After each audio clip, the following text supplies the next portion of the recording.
Thought Bubble Audio.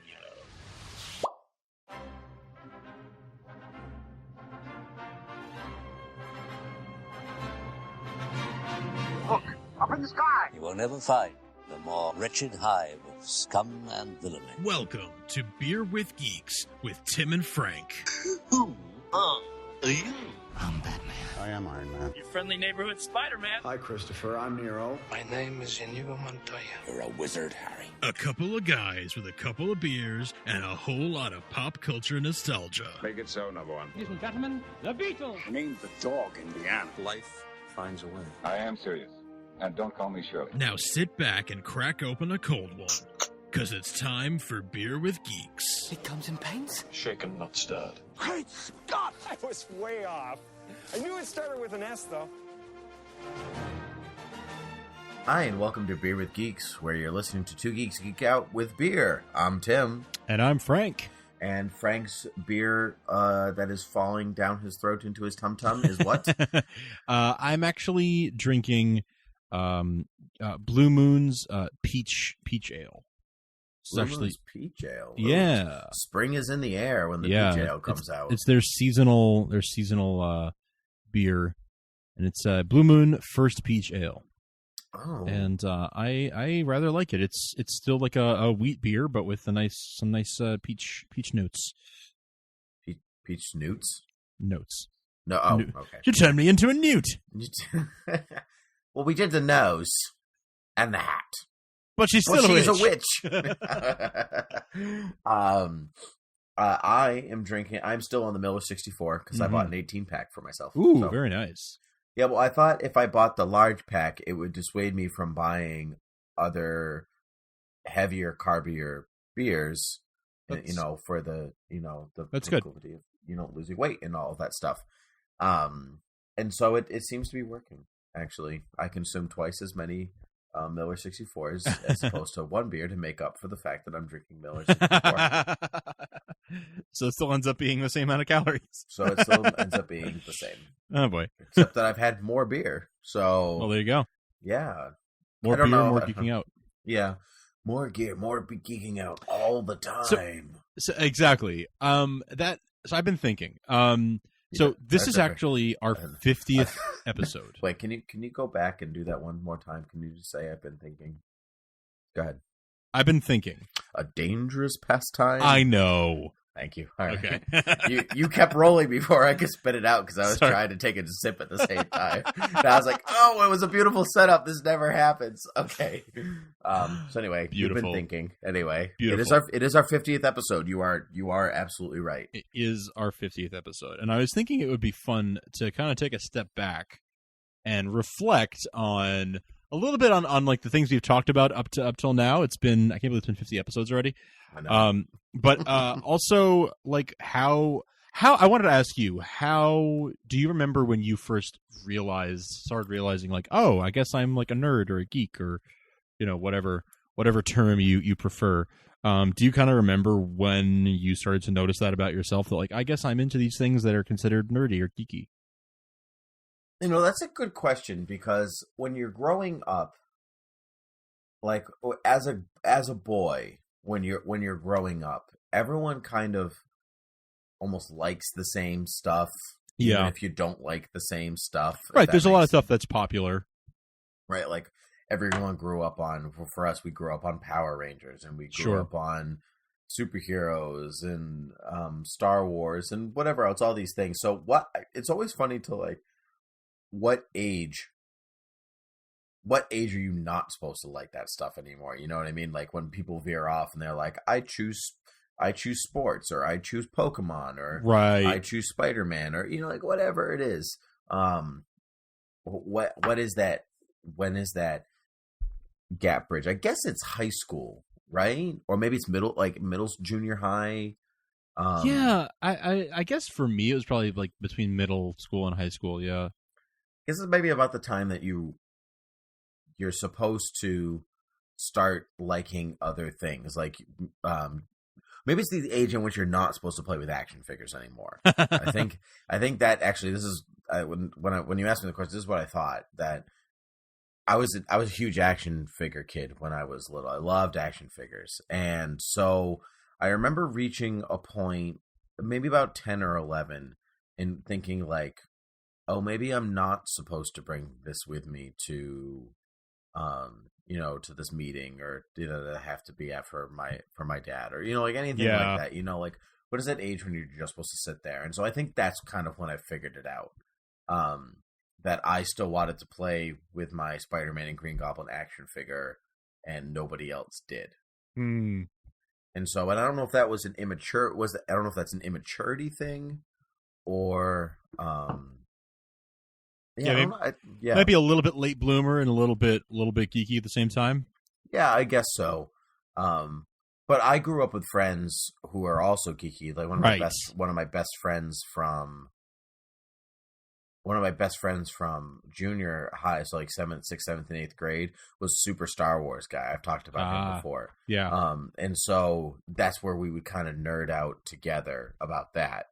And then but then I had other friends who were like into shooting BB guns and cars and that stuff. And so, and I knew that superheroes or anything like that wasn't their thing, so I never would bring it up with them. Yeah, I guess that's an interesting observation. I guess before a certain age, a lot of kids have a lot of the same interests. There's a lot of shared, like Pokemon was a big one for us at a certain point, right? Yeah. And but there comes an age, like you said, probably middle school or high school, depending whether you're, what you're, depending on your situation, where you start to. Some people will branch out and like, okay, well, that was for me when I was a kid, but now I'm really into football, or now I'm really into, whatever, your hobbies might tend to start being. But that's interesting when you put it that way, that it's like, it's the people who are the geeks are the ones who like, kind of like, no, there's more for me here to still enjoy. Like, just because I'm this age doesn't mean I can't still enjoy this. Right. And it starts to take different shapes and different forms. Like, we're not still playing with action figures, but like we enjoy the stuff that comes along with some of those things. Mm-hmm. Right. Because I distinctly remember a moment in high school where a friend of mine, one of a lifelong friend, like family friends, we grew up together. We used to look alike when we were little and all this stuff. And he was a Buffy fan. Oh, yeah. And I remember not even really knowing what Buffy was. But when people knew he was a Buffy fan, and everyone was like, boo, you're a loser because you like Buffy and all this stuff.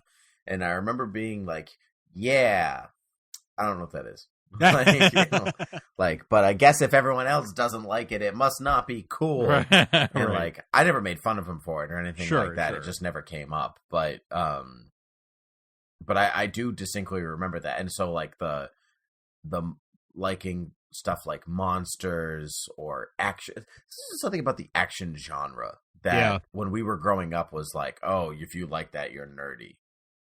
Yeah, I think I don't know. I think that it's that age when, or at least for me, there was a point where like everyone else was like getting super, super into sports. Mm-hmm. And I just wasn't. Like, I have always been a big baseball fan since I was like 6. But you didn't play baseball. I didn't play baseball. I didn't play I never played organized sports. I played baseball like for fun with friends, like at the park that I lived like a block from, and I'd meet up there and play baseball on like Saturdays and stuff. But I didn't play in like Little League or like for my school or anything like that. Right. But everyone else did and always did, but that didn't seem to matter for a long time. And then there was like a certain age where everyone was like really getting into that. Around high school, I guess people started really getting into it because they wanted to like play high school sports so they could eventually play college sports, and I just didn't. That transition didn't happen for me where I was like, yeah, baseball. I mean, I still enjoy I'd rather watch baseball. Can I just sit on my couch and watch baseball? Right. I want to. Why do I have to be out playing baseball? I mean, I'll play it for the sun, fun. Yeah, right. The sun was like, as my skin boils every time I get into the sun. What is this? My skin's getting darker. What is this? It looks healthy. This source of light that illuminates my comic books is being my undoing. Let's just say that you bring up even comic books, like when you were because I didn't seriously start reading comics until I was almost out of high school. Yeah, actually, same. Yeah. I didn't really start till I was 17 or 18. Yeah, that's about the same for me. Yeah. I remember my first comic book I read when I was in high school, but I didn't. I mean, like, not my first comic book ever, but the first one I like sat down like, oh, I heard this comic is really good. I'm going to check it out. I was in high school for that, but it was a couple of years before I started reading regularly after that. Right. Because I had grown up. I definitely grew up liking superheroes. There's no question. Like I used to watch I watched Batman 66 with my dad and my mom, actually, for that matter, because she liked it growing up too. And so my brother and I we watched the Fox Kids X-Men and Batman and Superman and Spider-Man and the Fantastic Four and the Hulk and Iron Man and basically 90s superhero cartoons. If there was one, we watched it. Sure. That and Wishbone, Oh yeah. Yeah, I did too. I mean, I didn't watch as many of those as you did, but I definitely watched. I watched just like you watched Batman 66 with your parents. My dad showed me. I told you this story already, but my dad showed me the George Reeves Superman, and that really got me like, ooh, okay, I like this. And then from there, I watched the Fleischer cartoons, and we talked about that. We talked about that. Those. Yep. I had it too. So like that was my entryway. And then like one day they were finally the WB was showing a Star Wars, and I think it probably wasn't like the network TV premiere of that movie. I'm sure it was shown many, many, many, many times before that, but it was, I think, maybe the WB's first time showing it, and so they were like promoting it a lot. Like, we're going to show Star Wars on this Saturday. Like, come watch our tiny network because it's Star Wars, and you like Star Wars, don't you, kids? And my dad was like, "Oh, you've never seen Star Wars? We should watch that. Like, that's you're 7, you'll enjoy this." Right. And so we did, and I did. And that started that lifelong love affair. So those things were all there from a very early age, but I didn't. But everyone was into superheroes, and everybody was into Star Wars. Like everyone had Star Wars action figures and toys and stuff. Like that wasn't weird. I wasn't alone in that. Right, but when you get to a certain age, people stop with that stuff. Yeah. I find that it's only this generation that's younger than us, that because of Marvel Cinematic Universe and whatever, they've grown up with this stuff, being for kids and for adults. Yeah, and so it's like it's moved past the point in which people are like, oh, that's for kid stuff. I find that people older than us still think that. Yes, like my boss and I have conversations about. Like, he's a big reader and I'm a big reader, and I'll read pretty much anything if I think it's going to interest me. Yep. And so we were having a conversation. This is a long time ago, and he was like, "So, like, do you only read like fantasy stuff?" And like, you could tell the way he was trying to make it sound like he's like, "It's okay that you read that," but the judgment was there. Yeah. It was so there. I know. And I want to be like, Game of Thrones is one of the most like popular shows in the world. Like, right.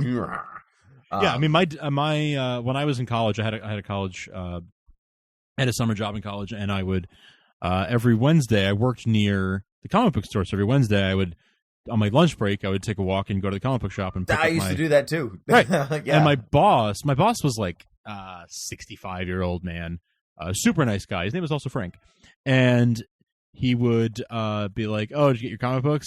And he would just kind of like. Just his tone was sort of like, I don't understand why you're a college student. You're a grown, like that was his tone was sort of like, you're a grown man. Right. Like you're smart. You're smart. You're in college. I don't understand why you read comic books. Like you're not a child. I don't get it. But like, okay, like that's fine. He's like, yeah. I mean, when I was a kid, I used to like Superman. When I was a kid. When I was a child, like that was when I was 4. Yeah, that was kind of his attitude. It was like when I was 10 or less. 24. Right. Yeah. Right. But I mean, I used to work at Blockbuster. Oh, yeah. And so, but all the guys there were all, I mean, they're all cool guys, someone's a teacher, someone's a professional musician, I got my tats, I got my this, I got my girls, I got my car, all this stuff. But they were all comic book guys too. They all liked movies, they all liked music, and they all liked comic books. That was just what they were. And so standing behind the counter, you'd have conversations. And I was definitely, for a while, I was the youngest employee. And they certainly weren't that much older than me, like 10 years, maximum older than me. And so, but, these cool guys in their 20s and all this stuff. And they're like, yeah, so, went out to the bar last night and saw so-and-so was playing. And so I went to go see that band, and then I went home and I read my Spider-Man. Yeah. And so that was hugely, with thinking back on it, that was hugely influential for me. Sure. That's interesting. That makes a lot of sense because they were, if they worked at Blockbuster, they must have, there's a decent chance that they're like fans of like pop culture and like media, Exactly. So it's not a huge leap from film to comics, because that's storytelling and it's another medium to tell stories. When I was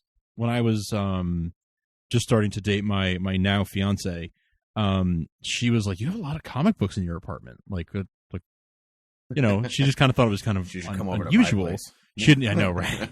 She's seen your place now. Oh yeah, that's right. But she had never dated somebody who was like an adult man who was still into comic books. Yes. And I was like, well, she was like, what is it about it that like you still enjoy it as an adult? And I was like, well, for me, it's I enjoy the underwear on the outside. It's the underwear on the outside, honey. That's what I like. No, it was like, this is what I like these stories. I like these kinds of characters. I enjoy more than anything. I enjoy these stories and these types of stories and this style of storytelling. And the way that these stories are told with these characters happens to be in comic books. So that's what I enjoy reading them, because of character and story reasons. Not because, partly it is because I like superheroes, but that's how it started. But now it continues as an adult, and I have find, grown-up appreciation for those things in the way the stories are crafted and told, and the great writing and the great reveals and beautiful art. That's why I enjoy them now. And when I explained it to her that way, I was, she was like, okay, I get that. Like, some people like a certain kind of movie or a certain kind of story, and that certain kind of story happens to be, rom-coms or sitcoms or whatever the medium is that tells the stories that they like. For me, it's comic books. Right. I have like novels that are about Superman or about the same kinds of heroes and stuff, Star Wars novelizations and stuff too. Those are another medium where the stories that I like get told. But for the most part, those stories are told in comic books. So that's why I collect them. That's right. But I think there's something on top of that in which if you grew up with these characters and you grew up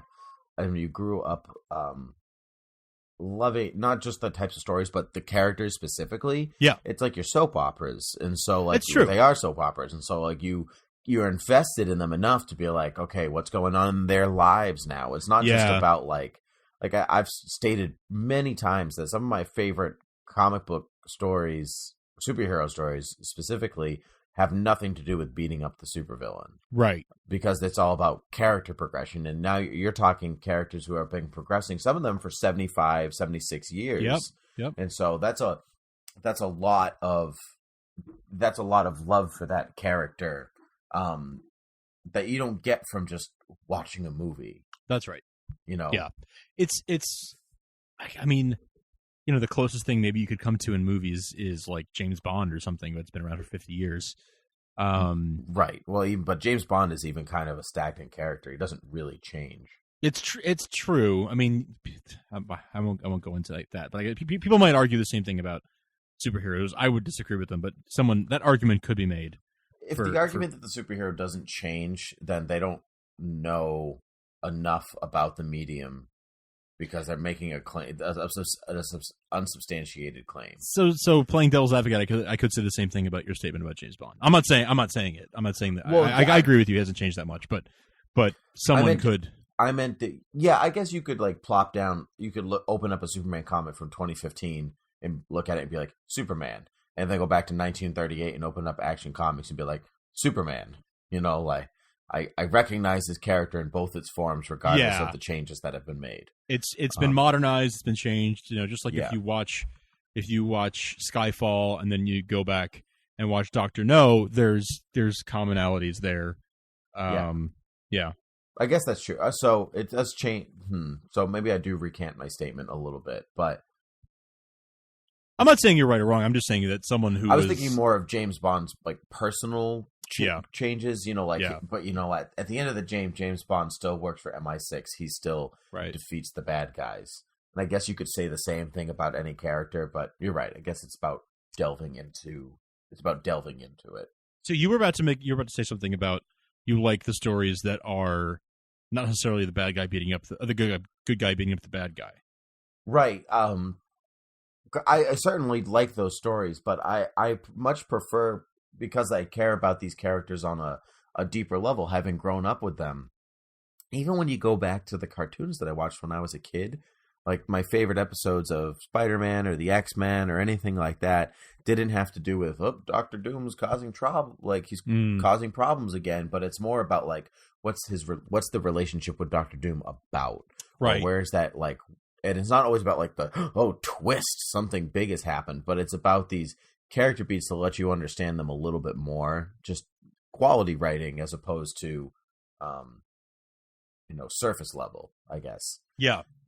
And so I think, and that comes from years of action figures and making up your own stories, watching cartoons, watching the movies, whatever else. You want these characters to be explored on a deeper level. Yeah, I agree. And I think that today, many of the comic book creators today are people who grew up with these characters, right? It used to be just a job, and it was these like, men in like suits who were like, all right, let's write the funny books for the kids. But it's become like those kids grew up and were like us, like we were saying a few minutes ago, like they stuck with them as adults, well, even when their friends, quote unquote, outgrew it. And so these guys are like, okay, I really like these characters and I like telling these stories. I want to tell these stories myself. Like, I'm going to get a job doing that. Right. And you're almost into like the third or fourth generation of those guys too. That's right. The first guys in the suits you're talking about, but then when you get to maybe the 70s and 80s, those guys grew up on them too. That's right. And so, but now those are the guys that first initiated change really within those characters. And then from there, you're getting to these guys that like, there's a history, anywhere between 50 and 75 years of history with these guys. That they've, like I said, they grew up on and we grew up on. And so I think the same thing even goes for television and stuff like that. Yeah, that's true. Like the stuff that we're watching on television now, like the golden age of television and all this stuff, it's because those guys or girls grew up with stories of character growth and description. And, it's not just about like 65 episodes of Leave It to Beaver where after every single one, everything is exactly the same at the end. Right. Like those, I think stories like that, maybe apart from the sitcom, are pretty much done. Yeah, the sitcom the sitcom has evolved, I guess, but it's like, it's still sort of, it's very similar to what it used to be. But other like TV drama has really evolved, like really, really evolved. And I think that's a good example, similar to like comics, where you have people who grew up watching, certain types of shows, and now they're, I mean, for God's sake, when Law and Order, the original Law and Order started, like people who are working on that show now grew up on the original Law and Order. That's like, right. Like they were like teenagers when it came out, and now they're in the industry and they're working on like SVU and stuff. Like that's nuts. How long that one franchise has been around, let alone actual soap operas that have been around for decades. Right. Well, obviously the same thing. Like people have been watching Young and the Restless or Days of Our Lives, who grew up on their parents watching it, who are now watching it themselves, and then they're in it or working on it, all that stuff. And so, but it's the same idea. There's a emotional well for those characters. Yes. And you just want to see them continue. And so being a geek today doesn't mean the same thing that it did even when we were growing up, when we were little. That's like right. You didn't, like when you were in high school, you didn't want people to know you liked Spider-Man. Yeah, it was a thing you were kind of like being. The word geek used to be very negative. Like it was an insult. Yeah. It was an insult. Yeah. And now people wear their, fly their geek flag with pride, which I think is great. And I think it's great that we've kind of co-opted that word. I do a little bit. It does kind of annoy me when like the kids who used to like guys used to tease kids like me when we were in high school because they were like jocks. Yep. And they thought that we were, they would call us geeks and they make fun of us, whatever. And now, here we are in our like mid to late 20s and they're like, no, I'm a geek, man. I love the Avengers. It's great. I love it. Like, no, you don't. Like, yeah. No, you don't. Yeah, see, but it's like that. I understand what you mean, but like, going back to the James Bond thing, can't you love Daniel Craig as James Bond and I've never seen the other ones but still love James Bond? That's not what I'm saying. I mean, that's not even what I'm saying. I'm not saying like you have to have watched everything and read everything to understand it, because I haven't seen every James Bond movie. Like I've seen most of them, but I haven't seen all of them. Like I'm saying that it's funny how it's become okay. It's become okay. It's fashionable to be a geek. Right. And there's this sort of paradigm shift where it used to be like you didn't want to be a geek and people would make fun of you and stuff, and now it's shifting where everyone wants to identify as that, and the people who have been through it like and like kind of gotten, I hate to say suffered for it, but I can't think of a better word right now, but for lack of a better word, like sort of suffered for it's for like you kept people who like quote unquote suffered for it, like kept that part of culture alive for it now to thrive in popular culture. Right. And like, but what I mean is like we were kind of put through a lot of just like getting made fun of and stuff, getting teased for liking stuff, and we still liked it. And now the people who used to tease are the ones who want us to include them in our geek culture. And it's kind of funny how the table has turned. Yeah, I agree with that. I'm not saying it's good or bad. I think it's kind of, there are parts about it that are great. I mean, the more popular these movies are, the more of them they will make, and the more I'll get to enjoy them. So that's great.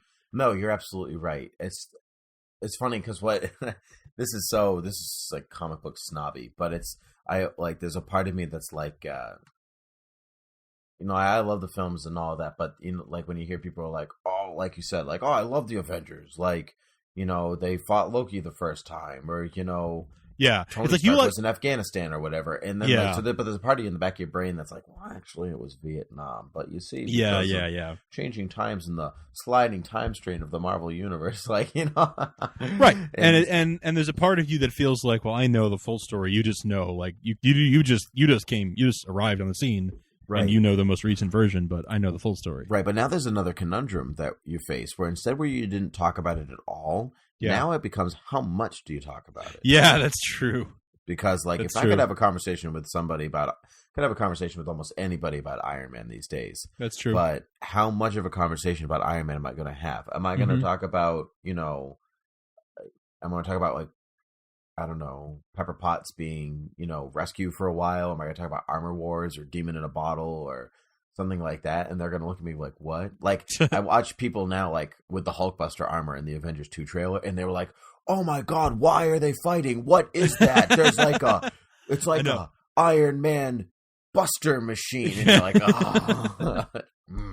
Like, I know. So, but that's kind of what the movies are sort of designed for that in a way. Like they're spark notes, basically. They're spark notes, and they're made. It's interesting to me that they are made both equal parts for people like you and I who recognize the Hulkbuster armor when we see it, and also for people who have no idea what it is. That trailer is like, whoa, did you see that? It was like a big version of Iron Man. Right.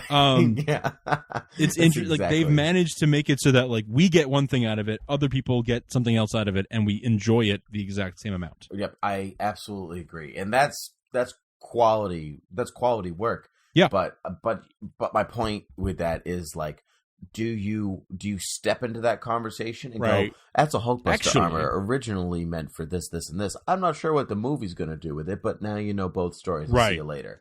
Or do you just let people go, it's like a big Iron Man, like. Yeah, it depends. I mean, for me, it's just like, if they seem like they're interested, I drop some knowledge on them. If they're not, then it's like, whatever. They're movie fans. They're just Right. movie fans.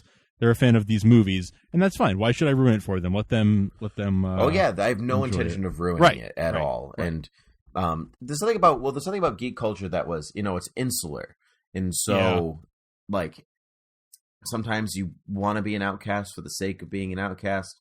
That's almost, true. Almost like being a hipster that way. Like it's When it gets too popular, it's not too cool anymore. mainstream, so you don't want to be in it. Like a bunch of my students think I'm hipster, which I'm not. Which power to you if you are, but I'm just not. That's not you. It's not my culture. But I guess like if you look at it from the outside, like yes, I have a record player and horn-rimmed glasses, and I like plaid. So does that make me hipster? Right. Like no, not really, because I liked all those things before hipster was a word. Right. So like, yes, I have a lot of comic book knowledge that I could drop on you, but does that make me a hipster? You know what I mean? So I guess it's the same way. Like, so I like Man of Steel as a film. Does that make me a geek? Right. Yeah, that's true. Just because you like those things doesn't make you a geek necessarily. It makes you a fan of those movies. Right. Exactly. So where does that line come in where you're like, oh, I'm a geek? Is it because you wear geek paraphernalia? Is it because you play Zombicide on the weekends or Dungeons and Dragons or, what, like, where is that geek line now or hipster That's line? interesting. Or, yeah. So even where's that jock line? You played baseball on the weekends. Right. So does that make you a jock because Definitely you not. used to hit a baseball? Yeah, I guess it's become more of, it's less what you do and it's more like what is your like lifestyle? If your whole lifestyle, like if you collect comic books and you watch comic movies and you talk about comic books with your friends, like if it's like a thing that's a pervasive part of your life, right. That is, I think, where that line is in terms of being a geek for me. Same with like sports. If you're into whatever sports you're into and you watch it, you watch SportsCenter, you talk about it with your friends, you read the keep up with the stats, you read the articles, you read the sports section of your favorite news site or whatever. Like, to me, that's like the sort of quote unquote jock lifestyle is that, or like sports fan lifestyle, is right. If that's like your big hobby, if comics are your big hobby, things related to comics are your big hobby, like that's where the delineation is to me. That makes sense. But I mean, like, I coach 2 sports. Does that mean I'm a jock? Right. Right. I mean, I would wouldn't never consider myself one. Right. I wouldn't either. And but nothing against jocks. I know I'm not one, even though that sports are actually part of my life. Right. And I think you're making a very interesting point, because sports are just part of everyday life. Like like so many people are into sports, right? And they're not quote unquote jocks necessarily. And similarly, in the last 10, 15 years, geek culture has become just part of pop culture. So people are into, comic book movies who aren't geeks. People play Settlers of Catan who aren't geeks. Like, people do all sorts of things that used to be identified as a geek. Dungeons and Dragons has become a thing that people do for fun who aren't necessarily geeks. Like, it's an acceptable. D&D is like becoming a more and more just like, oh, we're at a party and we're hanging out, let's play D&D. Like, right. Or like branch versions of it. Even if it's not. Yeah, exactly. Even if it's like, if your friends aren't going to sit around and read comic books together, you might sit around and watch Captain America Winter Soldier together. Yep. Yeah. So like it's become, these things have become just part of everyday life in a lot of ways. So yeah, it's interesting. Just like the baseline for what makes you a geek is like the bar is being raised all the time. You have to be more and more super obsessed with it to be considered a quote unquote geek. Yep. Yeah. Yeah. That's interesting. Yeah. Yeah. Well, this has been Sociology with Geeks. Beer with Geeks Secret Origins. Oh, yes. Yes, Secret Origins. None of you knew this about us, except some of you probably did. So, anyway, where can the people find us, Frank? They can find us at beerwithgeeks.com, at beerwithgeeks on Twitter, facebook.com/beerwithgeeks, beerwithgeeks@gmail.com for any questions, comments, topic suggestions, feedback, or find us on iTunes and on Stitcher Radio, and leave us reviews. Let us know what you like, what you don't like. Please tell us what you like. If you're leaving a review, please make it positive. We would very much appreciate it. We appreciate the positive. But if you have things you don't like, please email us, tweet us, let us know. And if anybody can find us a good place to watch Twin Peaks without spending $50, please let us know, because I would like to watch it. Isn't Twin Peaks on Netflix now? It is not. Unless I haven't checked in like a day, which I'm pretty sure. Oh, it used to be. It must have gotten removed. It did used to be. I do absolutely remember when it was on, and I didn't watch it then, but it's just one of those things. Twin Peaks is something that just keeps popping up. And I'm like, I would like to watch you, and I never can. Oh my God, it is on Netflix. Oh, it is. So yes, added to my list. It wasn't last time I checked. So okay, nice. Life is good. Never mind, folks. I am well aware where Twin Peaks is. I will be watching it. This has been your host Tim, and that has been Frank. All right. Well, cheers. Cheers.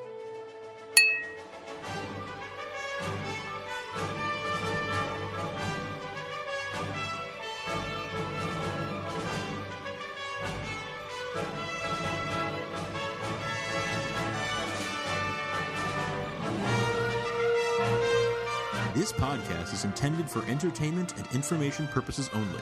All character names, sound effects, and quotes are registered trademarks and/or copyrights of their respective trademark and copyright holders. All original content of this podcast is the intellectual property of Thought Bubble Audio Studios unless otherwise indicated.